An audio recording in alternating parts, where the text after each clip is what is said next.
Miso, beans and sweet corn is a combo I never knew I needed. The sweet, spicy and salty work so well together, and the creaminess of the beans just takes it to a whole nother level. Wow. It's a one-pot wonder, only a handful of ingredients, and should definitely make it onto your weekly rotation. Fry sweet corn in a pan until golden and charred, and then remove and set aside whilst you crack on with the onions, garlic and white beans. Simmer them until thick and then stir through the corn and miso paste, and top with a drizzle of cream, some chili crisp and spring onions. This is 5 ingredients and will take you less than 15 minutes to make. It's a veggie twist on a carbonara. Instead of the classic guanciale, we're using asparagus. They're in season right now, so you can get some really nice fat juicy stalks, and it's perfect for this recipe. Crack 1 whole egg into a bowl and then just the egg yolk of another. And then mix this thoroughly along with some parmesan or pecorino. Add a good crack of black pepper and then a touch of the pasta cooking water, and this will help ensure your eggs don't scramble when they hit the pan. Remove it from the heat, add your cooked pasta, and pour in the egg mix slowly, stirring continuously to achieve a lovely silky sauce. She's a big boy. She's large in charge.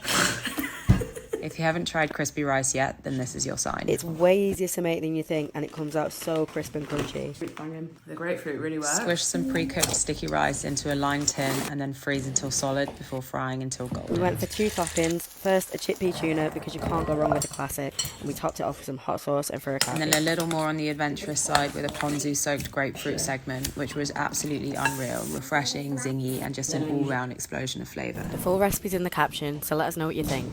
I'm really trying to manifest spring/summer with all these green recipes. I'm ready for the warm weather, so bring it on. This is a 1-pot greens, beans and burrata. It's a great combination of fresh and comforting. It's got loads of lemon juice and chili for warmth. Perfect for this awkward winter-spring transition period. And of course, it's got beans. Find the full recipe in the caption. If you're looking for a quick and easy 20-minute dinner, then look no further. Brooke and I have got you covered. So good. Natalia was in LA, and of course we had to come together to bring you this delicious kelp noodle dish that's full of flavor and perfect for your midweek meals. Start by mixing together the sauce ingredients listed in the caption and julienne your vegetables. Saute your veggies with a little oil before adding ginger and garlic. Pour in the sauce and then add in your kelp noodles. And lastly, mix it all up and enjoy. More on the floor, but that's fine. If you've never tried crispy beans before, then you're missing out. They work so well as salad toppers or garnish for dips. It's a great way to add a little bit of extra nutrition to a dish, and works just as well with cooked lentils, chickpeas or quinoa. Just drizzle them with a little bit of oil and your favorite seasonings. I find the air fryer to be most effective, but roasting them in the oven will do the job. I'm serving them here with a summery romesco-ish sauce and topping it with a punchy salsa, perfect for serving with bread.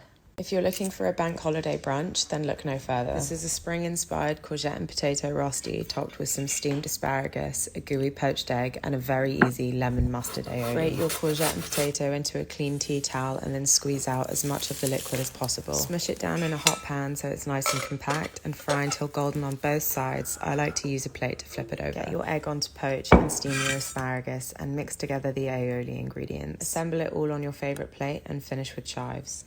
When tomatoes come into season, this is one of my favourite afternoon snacks. It's a quick and easy fix, but I would recommend getting the highest quality ingredients possible. I'm using heirloom tomatoes and a nutty seeded sourdough. Toast the bread until golden and then generously lather over some cream cheese. Top it off with your sliced tomatoes. Make sure they're sliced thick so you get a good bite. And then drizzle with some good quality olive oil, salt and pepper. And then I like to finish with some everything but the bagel seasoning, which is quite hard to find in London, but if you can get it, it works really well. So good.